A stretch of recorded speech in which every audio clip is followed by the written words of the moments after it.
The story of this book begins in 2001, when I left academe and began working as a high school teacher.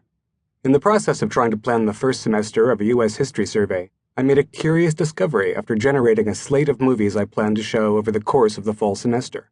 Every one of them starred Daniel Day-Lewis. There was The Crucible, and Last of the Mohicans, and The Age of Innocence. Later I added Gangs of New York and There Will Be Blood. All told, there were 9 times I ran an annual event I dubbed the Daniel Day-Lewis Film Festival. Maybe it's not surprising that my predilections would express themselves without conscious effort. But keep in mind that we're talking about Daniel Day-Lewis here. As anyone vaguely familiar with his work knows, Day-Lewis is legendary for the extraordinary variety of characters he has played and the vertiginous psychological depth with which he has played them. I first became aware of Day-Lewis in early 1985, when, in the space of a week, I watched him portray the priggish Cecil Vyse in the Tony Merchant Ivory film adaptation of E.M. Forster's Room with a View, and then saw him play Johnny, the punk East End homosexual, in Stephen Frears's brilliantly brash My Beautiful Laundrette.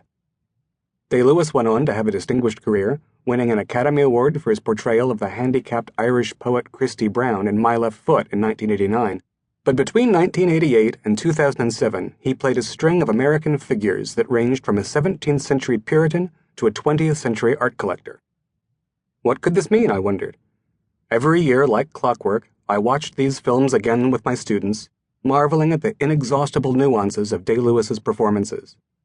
Gradually, I discerned a thread that connected the Puritan, the gangster, the pioneer, and the lawyer. But perhaps the more important outcome of the experience is that it got me thinking. Could it make sense to think of actors as historians?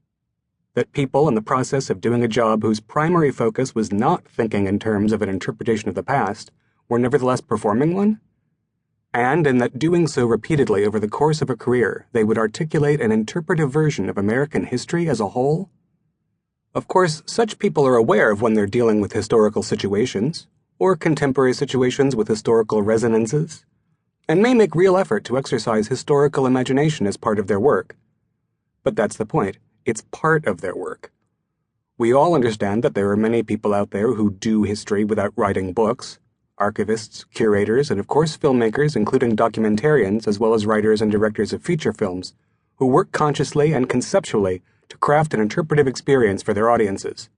What intrigues me about actors, though, is the obvious limitations and obstacles to executing a purely historical function. Their work is always embedded in a larger context in which their control of the material is limited. Actors do not typically write their own lines, and their craft is collaborative, part of enterprises that will always be as much aesthetic and commercial as they will be historical.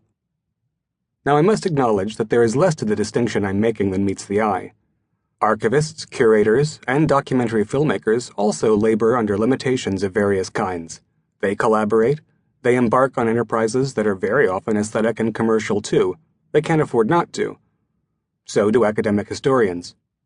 But there's a powerful mythology surrounding academic work.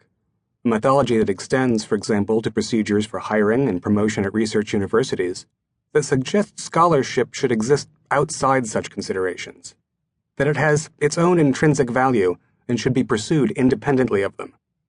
This is a powerful proposition, and it has led to work of enormous value that has enriched our understanding of the past. I'd never want to see it go away, and understand it cannot be taken for granted in a society under great financial pressure and long-standing anti-intellectual influences.